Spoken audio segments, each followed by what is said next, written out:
nga ay nakarating na sa Baguio. Alam niyo kung saan banda ito? Ito ang pambansang picturean at palatandaan na kayo ay nakarating na sa Baguio. Ang nag-iisang Lion's Head. Borlog nga ang aking mag-ama since pagod nga sa biyahe. So hinintay ko lang sila magising para makipag-picture na rin kami sa baba. Expected ko talaga mga day ay didiretso kami doon sa pag-i-stayan namin. Pero rekta gala na pala to mga day. Kaya nakakaloka yung outfit ko. Nakapantulog lang ako mga day. Nag-picture ako. Pero syempre wala akong pake since fresh pa ang aking haiku that time. Mas gandang-ganda ako sa sarili ko, di ba?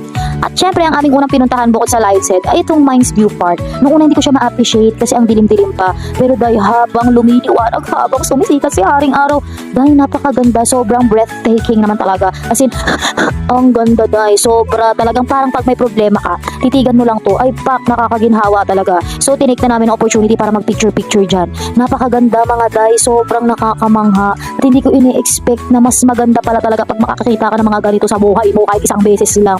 Ma-appreciate mo na napakaswerte mo at humihinga ka pa at mapapa-thank you Lord ka talaga na makikita mo yung ganitong klase ng gandang kahit tanawin talaga. Makakalimot ka kahit saglit sa mga problema na bitbit mo sa inyong buhay-buhay at mapapa-thank you Lord ka talaga at hahanga ka sa kanya kasi napakaganda ng pagkakagawa niya sa kalikasan. As in talaga makakahinga ka ng maluwag dito. Noong mga panahon na to, sinabi ko na kailangan ko pang mas galingan sa buhay kasi kailangan hindi ito ang huling beses na makakita ako ng ganito kagandang tanawin. After nga namin busugin yung mga mata namin sa Mines View at after namin magmuni-muni doon, papunta pa lang pala kami sa exciting part.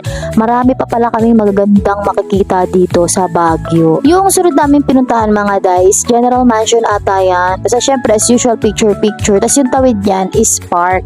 So kung nakapunta na kayo dito, kayo na lang bahala, i-comment nyo na lang dyan kung saan to para maalala ko mga day. Sobrang ganda dito mga day, hindi na ako nakatiis. Tumawag na ako na mag-video sa amin. Sabi ko sa kapatid ng jowa ko, videoan kami kasi feel kong para ako na siya kay drama. Like, oh my god, opa lang ako dito. Very ganda-ganda. Like, kunwari, nasa Korea, nasa isang love story na parang hindi kami nag-aaway, dalawa ni jowa.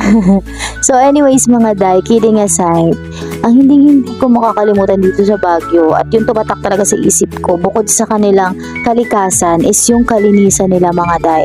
As in, hindi ko alam kung mabigat ba ang parusa dito kapag nagkalat-kalat ka. Sabi nga nila para daw kaming nasa Japan kasi sobrang linis. As in, napakaganda at napaka-fresh ng hangin. Yun talaga yung hindi ko makakalimutan dito. Medyo nakakapagod lang to since puro nga kami lakad, pero tinuturing na rin namin tong exercise at na-enjoy talaga namin yung paglalakad sa ilalim ng araw.